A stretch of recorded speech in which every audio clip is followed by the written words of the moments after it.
Shalom, salam sejahtera untuk semuanya.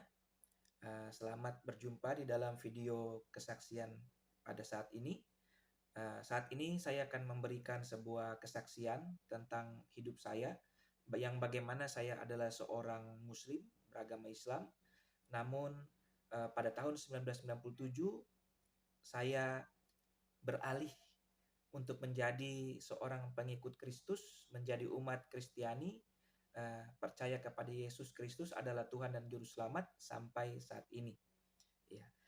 Sebelumnya saya memperkenalkan diri, nama saya Maximilian Al-Gadri, bisa dipanggil Maxi. Saya berusia tahun 2023 ini saya berusia 38 tahun. Saya lahir tahun 1985 di Bogor, Jawa Barat. Saya berasal dari sana. Saya lahir dan besar di sebuah kompleks yang bernama Kompleks Arko Sawangan di dalam Kabupaten Bogor, ya, Jawa Barat. Dan sekarang setelah saya masuk Kristen, saya sempat sekolah Alkitab, pendidikan sekolah Alkitab di STT Agape Bandar Lampung, Sekolah Tinggi Teologi Agape Bandar Lampung di Pulau Sumatera. Dan sejak itu saya merantau di dalam pelayanan, dan sampai saat ini sekarang saya sambil melayani di gereja, di sebuah gereja di Maluku Utara. Jadi sekarang saya pelayanan di Maluku Utara, tepatnya di Kabupaten Pulau Mortai, di Kota Daruba. Saya melayani di sebuah gereja beraliran karismatik, dan sambil melayani juga saya bekerja sebagai guru pendidikan agama Kristen di salah satu sekolah negeri di Kabupaten Pulau Mortai, Provinsi Maluku Utara. Ya, di sini saya akan menceritakan kesaksian hidup saya, di mana saya dulu adalah seorang Islam, beragama Islam, dan akhirnya menjadi pengikut Tuhan. Kisah ini diawali pada tahun 1997. Ya, pada tahun 1997 saya saat itu masih duduk di kursi SMP kelas 1. Ya. Saya 3 bersaudara, kakak saya laki-laki kelas 3 SMP, saya kelas 1 SMP pada saat itu, adik saya perempuan masih SD kelas 4 pada saat itu. Ya, orang tua kami tinggal dengan orang tua kami, papa mama, satu rumah, kami semua beragama Islam. Ya, pada suatu hari tahun itu diawali dari kakak saya dulu. Kakak saya itu sering sharing, tukar pikiran dengan teman-temannya yang Kristen. Tetapi dalam sharing itu kakak saya tetap mempertahankan iman Islamnya.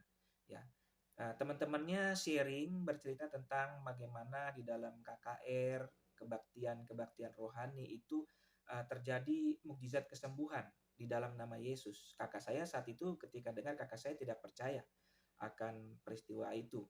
Kakak saya tetap berprinsip pada imannya kepada Allah Subhanahu wa taala sebagai seorang muslim.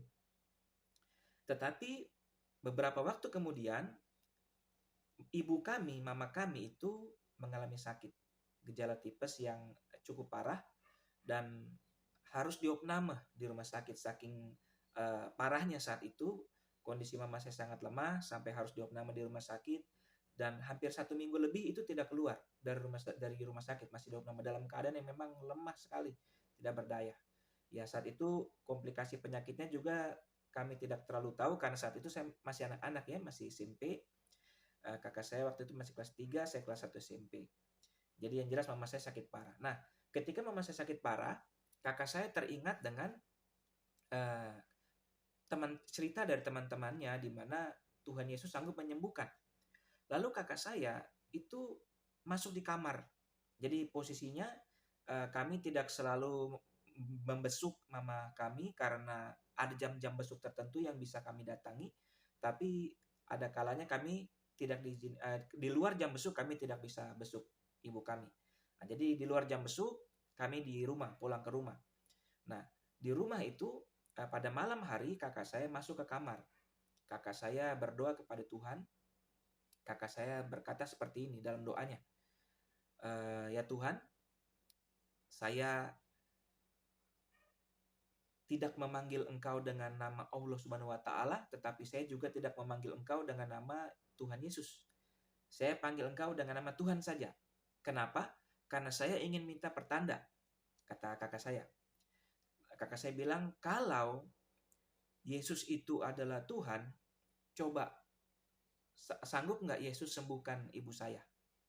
Jadi kakak saya menantang Tuhan Yesus untuk membuktikan bahwa Yesus adalah Tuhan dan Juru Selamat. Kakak saya berkata, kalau Yesus itu Tuhan, coba sembuhkan ibu saya sekarang. Kalau sembuh, saya mau masuk Kristen, kata kakak saya. Selesai berdoa seperti itu, pada malam hari yang luar biasanya adalah besoknya pada pagi hari, Mama sudah pulang dari rumah sakit. Mama keluar dari rumah sakit, pulang ke rumah, dan kami dalam satu rumah ini bersuka cita karena Mama tiba-tiba sembuh. Padahal kemarinnya Mama masih lemah, masih tidak berdaya. Tetapi dalam satu malam saja tiba-tiba mengalami kesembuhan. Paginya langsung dipersilakan pulang oleh dokter. Mama saya pulang dan kami bersuka cita.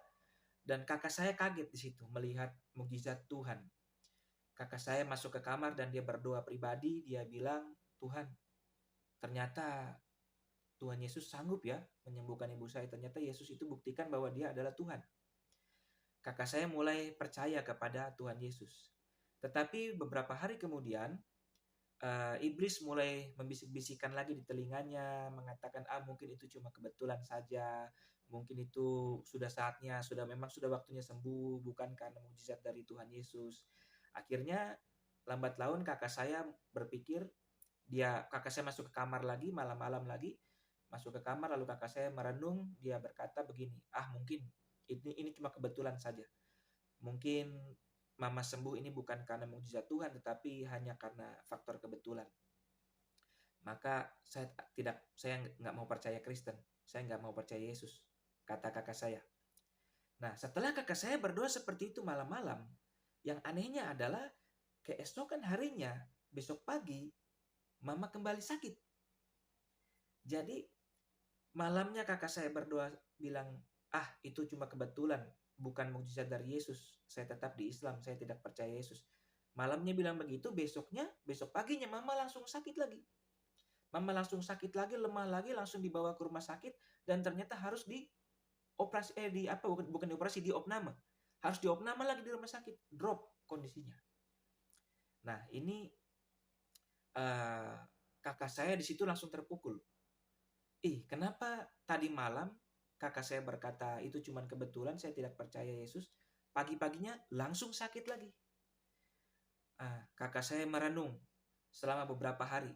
Jadi setelah sakit yang kedua ini juga sama, berhari-hari, hampir ya mungkin sudah mau masuk 2 minggu bahkan, saudaraku, sudah mau masuk 2 minggu diopname dengan kondisi yang parah, yang kritis, yang lemah, drop, tidak bisa berbuat apa-apa, tidak berdaya apa-apa, saudara. Nah, itu kakak saya merenung selama berhari-hari, itu merenung kenapa bisa begini. Akhirnya kakak saya mengambil keputusan, kakak saya masuk ke kamar dan kakak saya kembali berdoa. Dia bilang begini, Tuhan, saya tidak panggil engkau Allah Subhanahu wa taala, tetapi saya juga tidak panggil engkau Tuhan Yesus, saya panggil engkau Tuhan saja. Saya minta ampun karena kemarin saya sudah berbalik. Saya minta sekali lagi, kata kakak saya minta sekali lagi, kalau Tuhan Yesus sanggup menyembuhkan ibu saya sekali lagi, berarti mau yang kedua kali kan? Iya kan, yang tadi kan sudah yang satu kali, ini yang peristiwa yang kedua. Kakak saya bilang sekali lagi, kalau sanggup sembuhkan sekali lagi, maka saya benar-benar yakin dan percaya bahwa Yesus itu adalah Tuhan dan Juru Selamat. Yesus adalah anak Allah yang tunggal. Nah, lalu amin, kakak saya selesai berdoa, malam berdoa, dan mukjizatnya terulang lagi. Besok paginya langsung, tidak tunggu 1-2 hari, saudara-saudaraku. Malamnya tantang Yesus, yang besok paginya itu peristiwa yang sama terulang. Ibu kami besok pagi sudah keluar dari rumah sakit. Untuk yang kedua kali. Dengan proses doa yang sama. Menantang Yesus untuk membuktikan keilahiannya, dan Yesus buktikan sebanyak 2 kali. Sembuh saat itu, setelah berdoa seperti itu. Nah, saudaraku, di situ kakak saya langsung percaya kepada Tuhan. Kakak saya berkata, ya, sekarang saya benar-benar yakin Yesus adalah Tuhan dan saya masuk Kristen sekarang. Ya. Lalu kakak saya mulai ajak saya sharing, diskusi tentang agama. Jadi peristiwa doa kakak saya itu doa pribadi dia. Saya tidak tahu doa pribadi dia, tetapi peristiwa mama sembuh, mengalami mukjizat kesembuhan sebanyak 2 kali, sembuh secara tiba-tiba. Saya saksi mata karena kami satu rumah. Saya lihat sendiri. Mama sembuh secara mukjizat itu 2 kali. Itu saya lihat sendiri dengan mata kepala karena kami satu rumah. Ya. Lalu setelah peristiwa selesai, kakak saya masuk Kristen, kakak saya mulai ajak saya diskusi agama. Tetapi kakak saya tidak ceritakan tentang doanya ini. Kakak saya hanya diskusi agama secara teologis. Ya, ini saya saat itu ketika menanggapi diskusi kakak saya yang seakan-akan memojokkan Islam dan seakan-akan membela Kristen, itu saya emosi dalam diskusi teologis antara saya dengan kakak saya. Ini anak-anak SMP luar biasa ya. Saya anak SMP kelas 1, kakak saya SMP kelas 3, kami sudah berbincang soal di teologi agama ini, berdebat Islam Kristen. Saat itu saya emosi sekali, saya marah sekali kepada kakak saya. Kenapa kakak saya seorang Islam? Karena saya tidak tahu dia masuk Kristen ya. Dia masuk Kristen itu diam-diam dengan dalam doa pribadinya, kami keluarga tidak ada yang tahu. Jadi saya kesal kenapa kakak saya ini sesama Islam, tapi kok diskusi agama malah memojokkan Islam. Wah, saya tidak terima dalam diskusi itu, saya emosi. Ya, kami berdebat keras. Selama beberapa hari kami sering berdebat keras. Saya bingung kenapa kakak saya ini belakangan ini sudah berapa hari ini ajak saya debat terus, ada apa ini? Akhirnya pada sampai satu hari kakak saya akhirnya terbuka. Kakak saya menceritakan tentang doanya ini. Doa kakak saya yang menantang Yesus membuktikan ketuhanannya untuk dengan cara menyembuhkan ibu saya secara mukjizat, tiba-tiba mendadak sembuh, dan itu terjadi 2 kali. Ketika kakak saya ceritakan bersaksi tentang doa ini, di situ saya langsung terpukul mendengar kesaksian itu. Kenapa terpukul? Karena kalau saya mau tidak percaya, tidak mungkin, karena saya melihat dengan mata kepala sendiri, memang betul ibu kami itu mengalami kesembuhan, mukjizat, secara tiba-tiba mendadak sembuh, malamnya masih sakit parah, paginya langsung sembuh total. Itu kami alami sebanyak 2 kali, memang betul. Jadi waktu kakak saya bersaksi masalah doa itu, saya langsung terpukul karena saya langsung berkata dalam hati ini, saya mau percaya, saya ini orang Islam. Kenapa saya harus percaya? Tapi mau saya tidak percaya, mau saya anggap kakak saya berbohong, saya saksi mata. Saya sudah lihat dengan mata kepala bahwa memang betul mama saya sembuh 2 kali secara mendadak. Mukjizat, secara mukjizat sembuh 2 kali. Memang betul saya lihat dengan mata kepala karena kami satu rumah. Mau tidak lihat gimana? Satu rumah. Di situ saya mulai terpukul dengan kesaksian kakak saya dan saya mulai bimbang tentang agama mana yang paling benar. Karena seperti yang kita tahu, dalam ajaran agama Islam, Islam mengklaim bahwa Islam adalah agama yang paling benar, agama yang paling benar. Ya. Jadi saat itu saya sangat terpukul.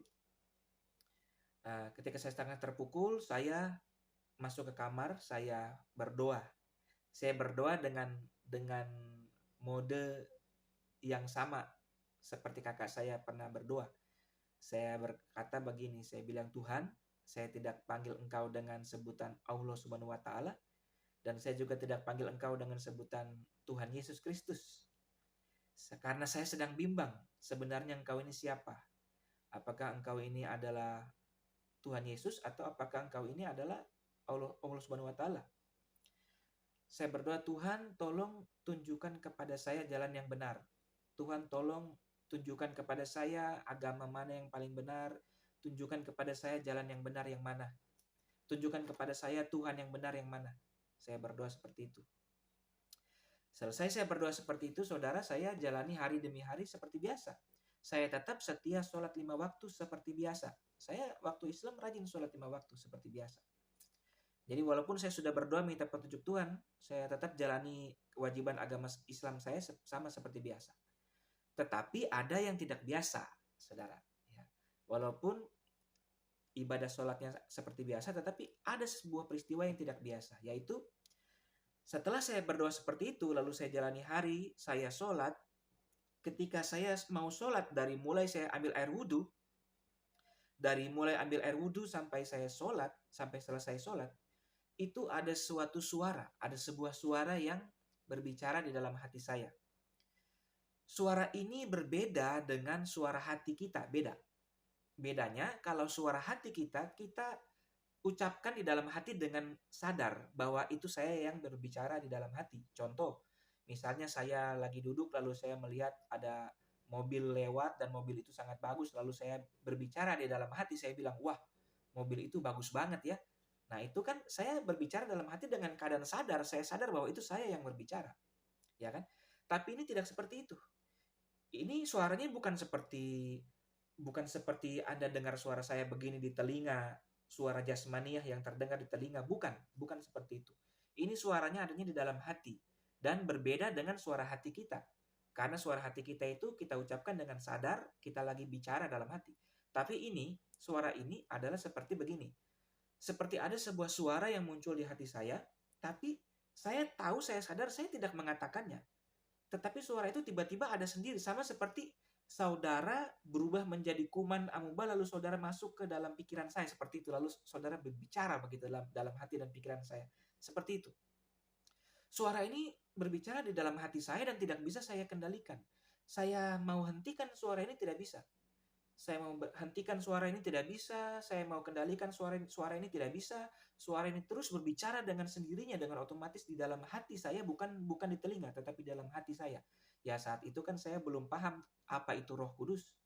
Karena di dalam iman Kristen kita semua tahu Roh Kudus itu bisa berbicara di dalam hati kita. Ya, saat itu saya belum kenal apa itu Roh Kudus. Nah, jadi saat itu ada suara berbicara dalam hati saya saat itu ketika saya ambil air wudhu.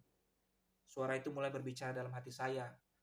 Ketika saya habis wudhu, saya sholat, terus suara itu terus berbicara dalam hati saya.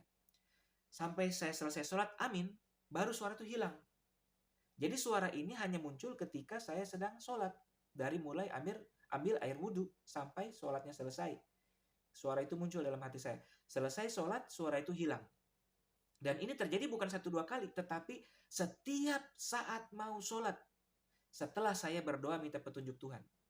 Jadi setelah saya berdoa minta petunjuk Tuhan, suara ini terus muncul setiap saat ketika mau sholat. Selalu muncul. Dan ini terjadi sekitar 2 minggu.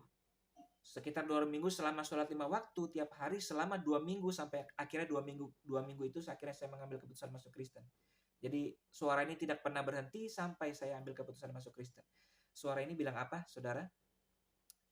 Suara ini bilang ketika dari saya ambil air wudhu mau sholat sampai saya sholat selesai, suara ini bilang dalam hati saya, kamu salah. Kamu melakukan kesalahan. Sholat ini yang kamu lakukan ini salah, kata suara itu. Kamu kan sudah melihat dengan mata kepalamu sendiri mama sembuh 2 kali. Kenapa kamu masih ragu? Kenapa kamu masih bimbang? Kamu bukan dengar dari cerita orang, tetapi mata kepalamu sendiri yang melihat mukjizat yang Yesus lakukan. Sembuh 2 kali dengan tiba-tiba, kenapa kamu masih bimbang? Jadi jangan lakukan sholat ini. Berhenti, stop. Jangan lakukan sholat ini. Ini salah. Sholat ini salah. Suara itu terus berbicara. Suara itu berbicara dalam hati saya seperti itu. Setiap saya sholat, dari mulai ambil wudhu, sepanjang sholat, dan sampai sholat selesai, suara itu terus berbicara dalam hati saya. Dan suara itu terus menegur saya. Sampai akhirnya suara ini begitu terus mengganggu konsentrasi saya ketika sholat, sampai saya tidak fokus sholat karena suara ini terus mengganggu dalam hati saya. Sampai bukan 1-2 kali, tetapi setiap saat sampai 2 minggu. Jadi berturut-turut terus terjadi. Sampai 2 minggu, akhirnya klimaksnya itu 2 minggu itu. Di 2 minggu itu klimaksnya saya sudah tidak tahan. Klimaksnya di 2 minggu itu, posisinya saat itu saya sedang istirahat jam sekolah di SMP, saya kelas 1 SMP saat itu. Jadi sekolah kami pulang jam 1:30 siang. Saya sekolah di SMP Negeri 2 Bogor. Ya, SMP Negeri 2 Bogor, dekat Hotel Salak, Kabupaten Bogor. Ya, itu tahun 97 ya. Jadi jam istirahat makan siang itu jam 12 saat itu saya ke masjid. Lalu saya sholat di masjid, karena masjid masjid masjid itu dekat dengan sekolah kami, ya. Di masjid itu kan sudah disediakan rak-rak sarung ya. Jadi saya sudah wudhu, sudah ambil sarung, sudah pakai sarung. Saya baru mau Allahu Akbar, baru mau begitu, saudara. Saya baru mau angkat tangan begini, belum sempat tapi baru mau angkat tangan begini, mau bilang Allahu Akbar, tapi tangan saya sudah rasa berat sekali karena suara itu terus menegur saya, bilang kamu salah, jangan lakukan ini, cepat hentikan, kamu salah. Lalu saya sudah tidak mampu sholat lagi karena suara itu begitu meyakinkan saya, suara itu begitu menegur saya, suara itu begitu menyadarkan saya. Saya akhirnya buka sarung, saya lipat lagi sarung, saya kembalikan sarung itu ke rak-rak sarung yang ada di masjid itu. Lalu saya duduk di pelataran masjid, ya, di tangga-tangga tempat pelataran, ya, duduk-duduk situ. Saya merenung, saya berpikir, iya ya, saya kan sudah lihat dengan mata kepala bahwa mama saya sembuh 2 kali dengan mukjizat Tuhan Yesus, secara tiba-tiba mendadak sembuh karena doa kakak saya. Kenapa saya masih bimbang ya? Kenapa saya masih ragu ya? Kan saya sudah 2 kali melihat hal itu. Nah, di situ akhirnya saya jalan dari masjid itu, saya balik lagi ke sekolah. Di sekolah masih jam istirahat, jadi saya masih duduk-duduk ada tangga-tangga di dekat pintu sekolah saat itu. Saya duduk di tangga-tangga itu, lalu saya merenung dan saya mengambil keputusan di tangga-tangga sekolah itu. Saya ambil keputusan dalam hati saya berkata dalam hati, Tuhan, pada hari ini, pada detik ini, saya percaya bahwa Tuhan Yesus adalah Tuhan dan Juru Selamat. Dan mulai detik ini saya masuk Kristen, mulai detik ini saya menjadi orang Kristen. Saya percaya Yesus. Saya berdoa seperti dalam hati, saudaraku. Lalu, puji Tuhan, saya beroleh damai sejahtera yang luar biasa. Saya pulang ke rumah, saya sharing dengan kakak saya cerita, saya sudah masuk Kristen. Lalu ketika saya sudah cerita, lalu saya sharing dengan adik saya waktu itu kelas 4 SD. Adik saya sharing agama, adik saya tanya, namanya anak-anak ya, masih kelas 4 SD, adik saya tanya begini, jadi menurut lu yang benar yang mana, Kristen atau Islam? Kata adik saya. Lalu saya bilang, ya kayaknya Kristen deh, saya bilang gitu ya. Lalu adik saya bilang, oh jadi Kristen? Lalu saya bilang iya. Akhirnya adik saya yang perempuan ini bilang, oh kalau gitu, kalau lo Kristen, gue juga Kristen. Kata adik saya begitu. Saya kaget, saudara. Saya bilang, kok lo cuma ikut-ikutan gitu sih? Saya nggak mau dia cuma ikut-ikutan gitu. Tetapi kakak saya bilang, udah nggak apa-apa. Dia kan masih kecil, jadi nanti juga lama-lama juga bisa ngerti sendiri gitu. Nggak apa-apa kalau dia mau ikut-ikutan, nggak apa-apa. Ya udahlah.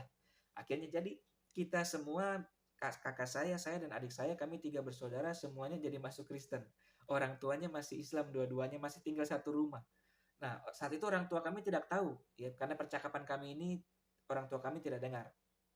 Tapi pada satu ketika saya dengan kakak saya berdua, waktu itu adik kami tidak bawa, ini saya dengan kakak saya saja sembunyi-sembunyi diajak teman kami ke gereja. Kami berdua bersaudara ke gereja diam-diam, sembunyi-sembunyi hari Minggu. Pulang gereja, akhirnya ada tetangga-tetangga yang lihat, mereka cerita sama orang tua kami, kepada mama papa. Wah, orang tua kami sangat marah, jelas sangat marah. Akhirnya kami disidang oleh orang tua kami. Pulang gereja kami disidang oleh orang tua, disuruh duduk. Orang tua tanya, apa benar begini-begini? Kami bilang benar. Wow, saat itu papa saya sangat marah, mama saya sangat marah, sangat kecewa. Papa saya sempat ancam, pokoknya kalian akan kami masukkan ke pesantren secara paksa, kalau perlu dengan kekerasan. Ya, kami masih anak-anak SMP, kami tidak bisa berbuat apa-apa, masih di dalam perwalian orang tua. Tapi kami hanya berdoa kepada Tuhan. Kami bilang, Tuhan, kami tidak mau masuk pesantren, kami mau ikut Tuhan Yesus. Kami berdoa, saudaraku. Akhirnya bergumul selama berapa minggu, berminggu-minggu kami berdoa. Saya dan kakak saya berdoa minta supaya Tuhan membuka jalan menjamah hati orang tua agar orang tua menerima kami apa adanya. Akhirnya puji Tuhan, eh, karena kami terus berdoa kepada Tuhan, tiba-tiba saudaraku pada satu hari Minggu, mama saya panggil saya dengan kakak saya dipanggil, kami disuruh duduk, lalu tiba-tiba mama saya kasih uang ini buat kalian berdua, uang buat naik angkot ke gereja, karena ke gereja kami itu naik angkot ya, karena kami waktu itu masuk gereja di salah satu gereja karismatik juga. Karena kalau di gereja yang di kompleks kami itu gereja Protestan, tetapi saat itu karena kami diajak teman kami di gereja karismatik, ya kami ikut dengan teman kami di situ.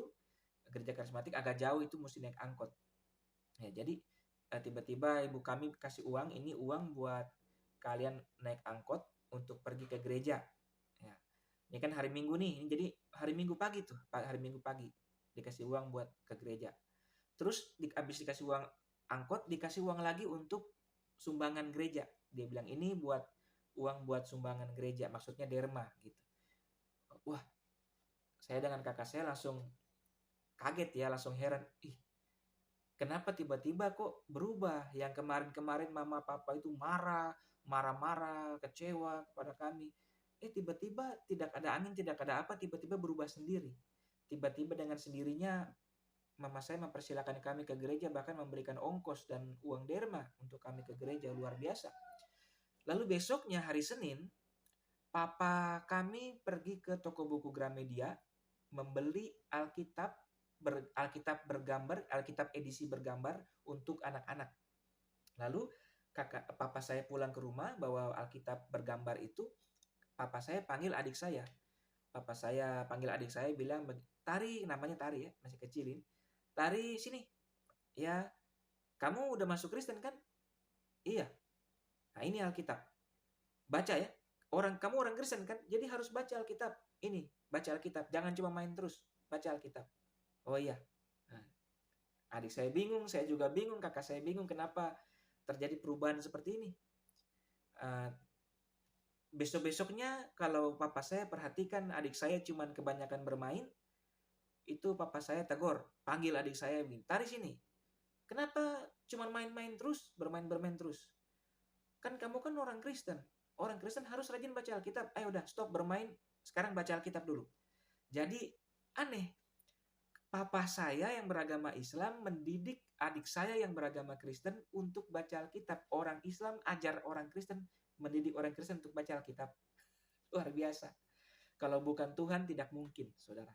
Itu semua karena Tuhan yang menjawab doa kami. Karena kami, kakak saya dan saya berdoa, adik saya juga berdoa. Ya walaupun adik saya masih kecil ya, masih hanya ikut-ikutan. Tapi puji Tuhan sekarang sudah sungguh-sungguh mengenal Tuhan. Sudah dewasa sekarang ya. Ya, jadi waktu itu dengan doa saya dan kakak saya meminta Tuhan buka jalan agar orang tua menerima kami.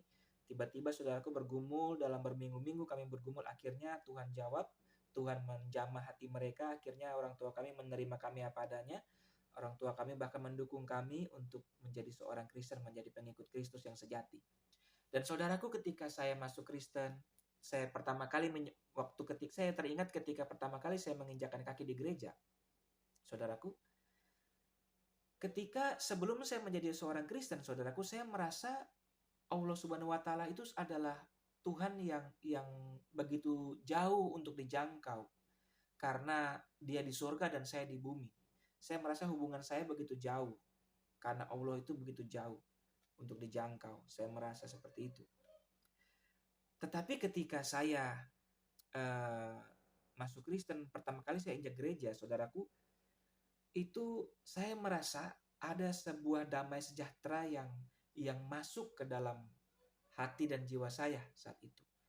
Damai sejahtera yang melampaui segala akal. Damai sejahtera yang tidak sama seperti yang dunia berikan. Tidak sama seperti yang saya rasakan sebelumnya. Sebelum saya Kristen, saya pernah merasakan damai sejahtera, tapi damai sejahteranya itu berbeda dengan damai sejahtera yang ada di dalam Kristus. Damai sejahtera yang dari luar masuk ke dalam. Ya saat itu saya belum mengerti apa itu yang namanya hadirat Allah, apa itu yang namanya jamahan Tuhan, apa itu yang namanya urapan kuasa Roh Kudus. Saat itu saya belum pahami. Tapi saat itu saya merasakan ada suatu damai sejahtera dari luar yang masuk ke dalam diri saya dan menyejukkan jiwa saya dengan sebuah kesejukan yang belum pernah saya rasakan ketika saya masih beragama Islam. Dan itu hanya saya rasakan di dalam Yesus, damai sejahtera. Dan ketika saya pelajari Alkitab, Tuhan Yesus pernah berkata, damai sejahteraku kuberikan kepadamu, dan apa yang kuberikan kepadamu tidak sama seperti yang dunia berikan. Itu adalah ya dan amin, saudara. Karena saya rasakan itu. Damai sejahtera yang Yesus berikan itu tidak sama seperti yang dunia berikan. Dan semenjak saya percaya Yesus, saya merasa Tuhan itu sangat dekat.